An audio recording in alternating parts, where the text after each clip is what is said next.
Il revient de blessure, donc personnellement, je veux pas être trop dur avec lui. Certains diront qu'il faut lui laisser du temps. Mais quand tu entends de la part de Fabrizio Romano que Baldé n'est pas intransférable, est-ce qu'il lui reste encore réellement du temps? Tout dépend encore une fois de ce qui se passe en Ligue des Champions, car si on se qualifie, il aura encore l'occasion de prouver dans des moments clutch. Et là, la Liga, elle est pliée. Si on sort la semaine prochaine face à l'Atlético, sur les quelques matchs de Liga qui nous restent, faudra qu'il fasse tout son possible pour convaincre Flick. Parce que Baldé a joué quasi tout le match, mais sur une seule action de Cancelo, ça a été meilleur que tout le match de Baldé. Et lui-même, en sortant, il était dégoûté. Et encore une fois, le problème de Baldé, et on l'a tous vu aujourd'hui, c'est sa qualité de centre. Les parpaings, les briques, les caillasses qu'il a envoyées, ce n'est pas possible. L'écart de niveau qu'il y a entre Baldé et Cancelo, c'est énorme, alors qu'on parle quand même d'un joueur qui revient d'Arabie Saoudite. En tout cas, c'est une concurrence qui lui fait du bien, qui lui permet d'ouvrir les yeux et de pas se reposer car il a une place de titulaire à regagner. En tout cas, j'espère bien que le Barça fera tout son possible et le gardera, c'est même pas un débat. Cancelo doit rester la saison prochaine. Et Baldé, encore une fois, ça dépend des offres qu'on va recevoir. Il y a des offres qui se refusent pas, mais faut quand même pas oublier que ça reste un jeune joueur qui peut progresser, s'améliorer et s'imposer. Sachant que Cancelo n'est pas éternel. Donc vous les gars, vous en pensez quoi? Ramenez-vous sur ta patience en nuit. C'est officiel, il n'y a plus de débat. Ferran Torres, c'est le diable.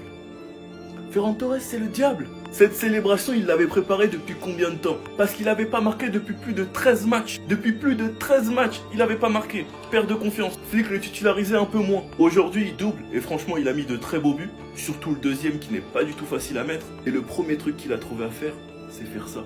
Je vous entends pas. Bla bla bla, parlez, je vous entends pas. J'aurais voulu un petit chute, mais j'ai eu en tout cas ce que je voulais et je vous l'avais dit. C'est ça Ferran Torres. Il va être critiqué à juste titre et quand il va marquer, il va être en combat avec les supporters. Je vous entends pas, blablabla, vous parlez trop. En tout cas, très bon match de sa part. J'espère que ces deux buts vont lui redonner de la confiance, qu'il va bien terminer la saison. En plus, il partira avec l'Espagne en Coupe du Monde. Comme je vous l'ai dit, il n'est pas intransférable. Fabrizio a clairement expliqué qu'ils étaient ouverts à un départ. Et s'il peut finir la saison en beauté, afin de donner plus d'options au Barça, le revendre à un bon prix ou le garder si Lewandowski ne prolonge pas, bah franchement, ça serait top. Sachant qu'il a déjà une petite cote sur le marché des transferts.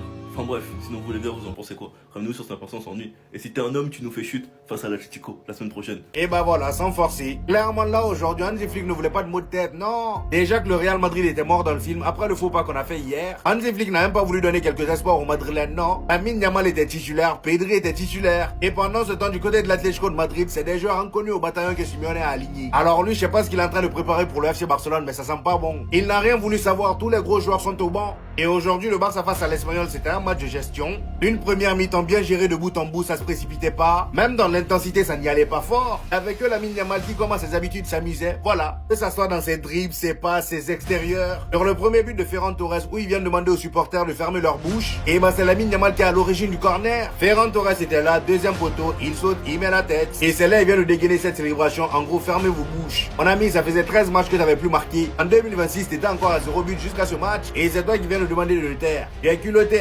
Et le pire, c'est que c'est face à une équipe de l'Espagnol qui, depuis maintenant 13 matchs, c'est 0 victoire. La dernière fois qu'ils ont gagné un match, c'était avant le match aller face au FC Barcelone. En gros, c'est le FC Barcelone qui a inauguré leur mauvaise série. Et comment parler de ce match sans parler du deuxième but de Ferran Torres sur un extérieur encore une fois de malade mental de notre cher Lamine Yamal. Lui qui depuis un moment ne cesse de m'impressionner. Carrément aujourd'hui, comme vous avez pu le voir, il a rajouté des coups francs à son catalogue. Et franchement, pour le coup, il se débrouille pas mal. Donc sur le deuxième but de Ferran Torres, il fait un extérieur laser à Ferran. Le gars il vient devant le gardien, il dévie la balle, ça rentre. Un but vraiment pas facile à marquer. Et c'est là je me suis dit, imaginez si c'est grâce à Ferran Torres que le Barça se qualifie en Ligue des Champions. À tout moment, c'est grâce à lui vous faites la remontada. J'ai dit ça, je dis rien. En tout cas, ce qui est sûr, c'est que la Liga la faut oublier. En deuxième mi-temps, Ferran Torres avait même réussi à marquer le troisième but, mais malheureusement, c'était un hors-jeu. Un hors-jeu vraiment bizarre. Juste après ça, on a la réduction du score de l'Espagnol. Et ils ont commencé à pousser en pensant qu'ils allaient pouvoir égaliser. Et bah non. Lamine Yamal est venu claquer son but sur un magnifique travail de Casado qui récupère le ballon au milieu. Passe en profondeur pour Lamine Yamal qui récupère le ballon devant le gardien. But. Après lui, c'est Marcus Rashford, même pas une minute après, hein, qui vient marquer le quatrième but. Mais comment vous faites pour détester le petit? Comment vous faites pour détester Lamine Yamal? Comment vous faites pour pas aimer le football? Parce que oui, le football aujourd'hui, c'est Yamal. Encore un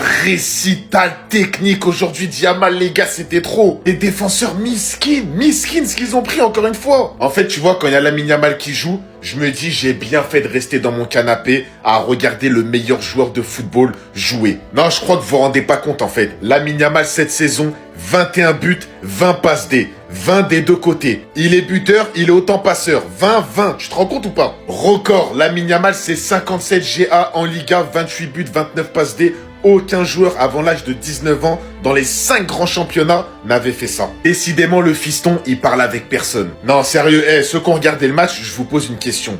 Dites-moi un joueur qui vous fait autant vibrer derrière l'écran. Dites-moi. Il y a peut-être Cherki aussi qui rentre dans le débat, Olysée également. Mais sérieusement, dès qu'il touche la balle, il se passe quelque chose. Les supporters du Camp Nou se lèvent dans le stade quand Yamal touche le ballon. Soit c'est un crochet qui va faire tomber le défenseur, soit c'est un petit pont, soit c'est un extérieur du pied. Parce que oui, aujourd'hui, c'est 2 passes décisives, dont une, encore une fois, en extérieur du pied. Les gars, c'est trop en fait, c'est trop, c'est le meilleur joueur du monde.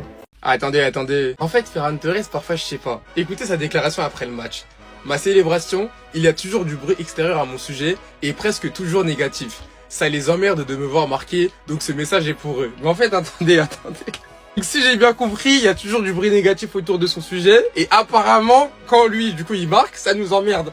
Alors que justement, ça nous emmerde parce qu'il marque pas. Le frérot, si je dis pas de bêtises, il a pas marqué depuis le 31 janvier 2026. Rendez-vous compte, on est au mois d'avril, les gars. Il avait pas marqué depuis le 31 janvier. Dites-vous, aujourd'hui, il est venu, il a marqué. En plus de ça, il a mis un doublé. Et sur le premier but, il célèbre en mode... Arrêtez de parler, là. Non.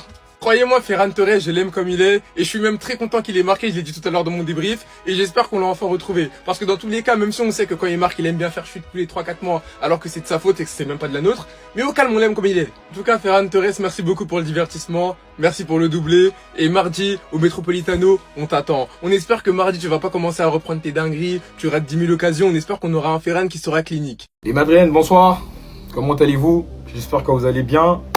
C'était juste pour vous annoncer que, voilà, on est champion d'Espagne. Voilà, c'est fini, hein, voilà. 9 points d'écart, et même si vous nous battez au Classico retour, bah, ça va servir à rien. Ça ne va servir à rien, on est déjà champion. Donc, concentrez-vous sur la Ligue des Champions. Voilà, concentrez-vous là-bas parce que la Liga, c'est mort. Victoire 4-1 en faveur du Barça, les gars. But de Lamine Yamal, doublé de Ferran Torres. Waouh. Le requin, le shark. Et un but de Marcus Rashford, récital du FC Barcelone dans le derby catalan. Voilà, c'est ce qu'on voulait. On voulait gagner ce match pour avoir 9 points d'écart sur le Real Madrid. Raison pour laquelle Hansi Flick a fait débuter Lamine Yamal, Pedri, enfin tous les gros joueurs qui sont disponibles, bien sûr.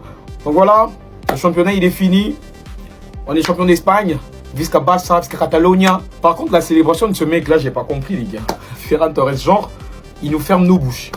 Nous qui avons l'habitude de les critiquer, dire qu'il est nul, etc. Il nous fait ça, genre. Ferran, si tu fais son Ligue de Champions, ok, tranquille. Si tu fais ça face à l'Atlético de Madrid, le mardi, on ne va rien dire.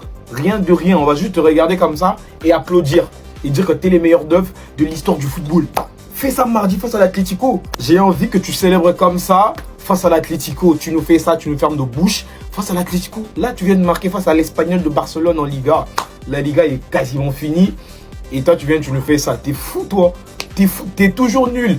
Pense pas que parce que tu as marqué un doublé, tu vas essayer de nous berner encore une fois de plus. Non. Non. Tu n'es pas pu nous mentir. Voilà. Ça, c'était la Liga. La Liga, c'est en Liga. On veut ça en Ligue de Champions. Nous, on veut ça en Ligue de Champions. Donc, fais ça en Ligue de Champions. Ferme-nous nos bouches en Ligue de Champions.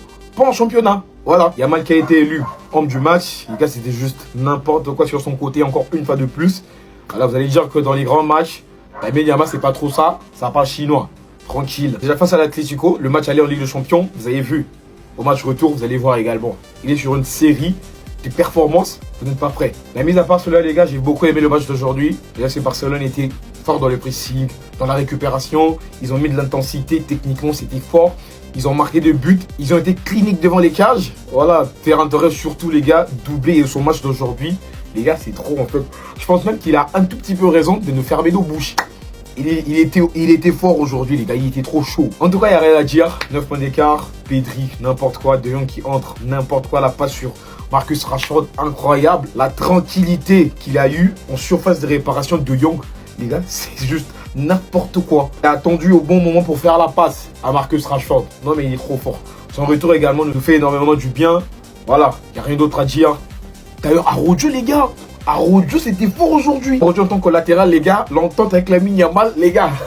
On va applaudir Araujo aujourd'hui, les gars. Araujo, c'était trop fort. Wesh. Baldé, par contre. Voilà. On va dire qu'il revient de blessure, etc. Mais les gars, avant la blessure, il était comment? C'était le même football. Il est devenu nul et s'inquiétant. On a vu quand il est rentré, les gars. Il lui a montré direct c'est quoi un vrai latéral. Baldé, réveille-toi. Gérard Martin qui est sorti sur blessure. J'espère que c'est pas grave. En tout cas, on a besoin de lui en Ligue des Champions. S'il est blessé, en tout cas, ça va pas le faire. Koubarsi, excellent, toujours et encore. En tout cas, l'ensemble de l'équipe, hein, y a rien à dire. Fermin, incroyable. Dani Olmo, quand il est rentré, incroyable. Et c'est vraiment ce que je veux voir face à l'Atlético le mardi. En tout cas, les gars, si vous faites ça face à l'Atlético, si vous jouez de la même manière face à l'Atlético, on peut faire la remontada. Parce que dans l'état d'esprit déjà, c'est trop. C'est trop. En tout cas, Visca Barça, Visca Catalogne, on se retrouve le mardi. Vous allez voir la remontada du FC Barcelone face à l'Atlético. Au Savitas, je sais pas moi, Wanda Metropolitano. Voilà. Attendez. Campeone. Les Madrilènes, je suis désolé les gars, on est champions. Victoire du Barça sur le score de 4-1 contre l'Espagnol. Et maintenant, on a 9 points d'avance sur vous. Lâchez-le, c'est mort pour vous, vous allez jamais nous rattraper.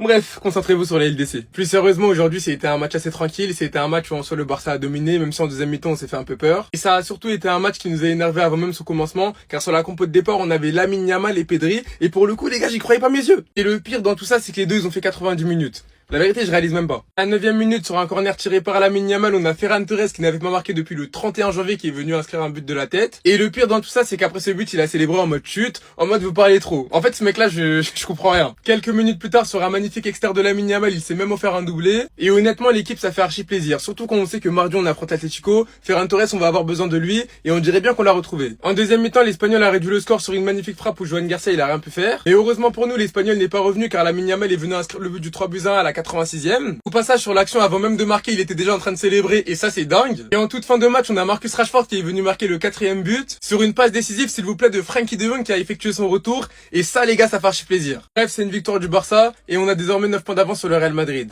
Let's get it! Je vous l'ai déjà dit, chaque semaine, vous allez entendre parler de lui. Je vous ai déjà briefé il y a 3 mois. On se dirige vers un back-to-back trophée Copa, il va le gagner 3 fois d'affilée. On se dirige sur un meilleur joueur de Liga, meilleur passeur de Liga. Cette saison, il est déjà à 22 buts, 20 passes D, avec Ferran Torres et Lewandowski en 9, avec beaucoup de joueurs qui n'ont pas été capables de concrétiser ses bijoux. Ferran Torres aujourd'hui a été clinique, bizarrement il sort avec 2 passes D. Premier but, un corner très bien tiré pour Ferran Torres, même extérieur du pied pour Ferran Torres. Troisième sur une superbe passe de Casado, compte favorable avec le gardien. Camp vide, regardez ce qu'il fait devant les cages. Regardez juste ce qu'il fait devant les cages. Il célèbre avant de tirer. Ça, c'est que sa première mi-temps, sans même parler de la misère qu'il a fait dans le jeu à Espanyol Barcelone. Et dans le jeu, c'est quasi comme ça à chaque match. Le seul problème, c'est que les occasions ne terminent pas au fond. Et j'espère que ce sera différent la semaine prochaine en Ligue des Champions face à l'Atlético. Qu'on va enfin concrétiser ses passes. Personnellement, j'ai pas peur de le dire et je sais que le temps me donnera raison. Mais Lamine Yamal est le meilleur joueur du monde. Et aucun joueur te donne autant d'émotions que lui actuellement, mis à part peut-être Olysée. Sinon vous les gars, vous en pensez quoi? Ramenez-vous sur Snap sans nuit. Madrid après le premier Classico en Ligue 1. C'était mignon en vrai les gars. Naïf. C'est l'heure de faire les comptes. 9 points d'écart. 9 points d'écart. Il y a un Classico à jouer au Camp Nou. Et personnellement, je l'attends avec impatience parce qu'on vous a dit, on se donne rendez-vous au match retour à la maison au Camp Nou. Venez refaire vos mêmes bêtises, on a des trucs à régler. Mais c'est drôle de voir à quel point on nous a enterrés il y a 2 ans en nous expliquant que les Galactiques allaient détruire tout le monde, les Galactiques allaient dominer le football et que le Barça allait s'éteindre et ne plus exister, surtout en championnat. Depuis l'arrivée des Galactiques, c'est quoi? Super Coupe, Liga, Coupe du Roi la saison dernière. Cette saison, Liga, Super Coupe. Et peut-être du coup pour les Galactiques, une deuxième saison blanche. Pourtant Gavi l'avait dit à l'arrivée d'Mbappé, que lui, il s'en fout. Que peu importe qui Madrid recrute, ils vont se battre. Laporta aussi avait dit ça il y a 2 ans. Je n'envie pas le Real Madrid pour Mbappé en tant que nouvelle recrue. Cela perturbe les vestiaires, c'est certain. Et qu'il faudra forcément vendre un joueur car ça ne marchera pas. 2 ans et ça marche toujours pas. En tout cas moi depuis qu'il est là, je me régale. Sinon vous les gars, vous en pensez quoi? Ramenez-vous sur Snap sans nuit. Ne se précipite pas. Mais comme je l'ai dit, les milieux espagnols, faites attention à vous. Gavi peut prendre votre place en Coupe du Monde, il peut prendre votre ticket. De La Fuente l'a déjà dit, si t'es prêt, moi je t'appelle. Gavi l'a déjà dit, De La Fuente s'est montré très intéressé. Mais on verra comment ça se passe. 3 mois c'est long. Titulaire aujourd'hui face à Espanyol Barcelone, il revient de blessure. Franchement, il te sort un match très convaincant, malgré le fait qu'il n'a pas encore son rythme à 100%. Et restez là à penser que Gavi n'est pas technique, que Gavi n'est qu'un simple catcheur. La réalité vous rattrapera. S'il a été Golden Boy, ce n'est pas pour rien. S'il a gagné le trophée Copa, c'est pas pour rien. S'il est apprécié par tous les coachs qui l'ont eu, ce n'est pas pour rien. Avoir un joueur comme ça qui met autant de cœur, ça te sera toujours utile dans ton équipe. Et franchement les gars, cette fumée Gavi, Fermin au pressing, dans les seconds ballons, dans la combativité, ça fait plaisir de voir des joueurs qui mouillent le maillot, des joueurs qui sont prêts à tout, juste pour récupérer un ballon. Et quand on va rajouter Rafinha à tout ça, le cocktail explosif va être terrible. En tout cas, la saison prochaine, avec De Jong, avec Pedri, avec Bernal, avec Gavi, avec Fermin, avec Olmo, au milieu de terrain, on sera bien. Sinon, vous les gars, vous en pensez quoi? Ramenez-vous sur cette personne s'ennuie.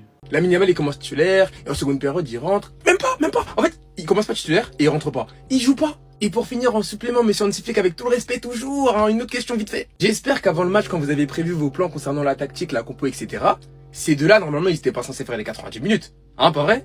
Hein, pas vrai, ils étaient pas censés faire les 90 minutes. Surtout qu'on sait que Pedri, lors du dernier match, sera à la mi-temps pour des problèmes physiques et que Lamine Yamal, on a appris ce matin même qu'il n'avait pas fini l'entraînement. J'espère vraiment que c'était pas prévu dans les plans. Parce que si c'était prévu, très risqué, hein. Très risqué. Mais concernant Lamine en particulier, je vais rien dire. Parce que le mec, en soi, il fait 2 passes D, il est buteur, il est impliqué sur les 4 buts carrément. Sur le 4e, il est à l'avant-dernière passe. Mais, voilà, si c'était dans les plans, très risqué. Et si c'était pas dans les plans, bref, je sais pas. Les Madrilènes, la Liga c'est terminé, mais calmez-vous, il reste encore un classico. On n'a pas fini de s'occuper de vous, personnellement. 4-1 face à Espanyol Barcelone, un match où on s'est fait peur, malgré l'ouverture du score à la 9e minute sur un corner tiré par Lamine Yamal pour Ferran Torres, malgré le fait qu'on menait 2-0 en deuxième mi-temps sur une déviation de la tête de Gavi ou de Fermin, je sais plus. Pour Lamine qui envoie un superbe extérieur du pied à Ferran Torres, et franchement à la finition, Ferran Torres a été très bon aujourd'hui, ça change de d'habitude, et il a bien sûr fait chute, plus nouvelle célébration pour lui débloquer. Mais on se fait peur en mangeant un but venu de nulle part, en ratant des occasions jusqu'à la 87e minute, comme cette grosse action ratée de Rashford, mais Lamine vient nous délivrer sur une superbe passe de Casado, compte favorable avec le gardien et célèbre avant même de marquer. Frenkie de Jong qui fait son retour et qui est passeur pour Rashford. Réussir à faire marquer Rashford, Frenkie de Jong, faut applaudir. J'ai quand même trouvé un manque de gestion de la part des flics, surtout pour Lamine et Pedri. De l'autre côté, Simeone, il a fait tourner de malade. Reste à voir ce qui marchera le mieux. Parce que ce qui est sûr, c'est qu'on a des joueurs avec du rythme. J'espère juste que c'est pas bien grave pour Gérard Maldini et qu'il pourra être là la semaine prochaine. Parce que sinon, c'est lui ou Araujo titulaire en def central. Enfin bref, sinon vous les gars, vous en pensez quoi? Ramenez-vous sur cette importance s'ennuie.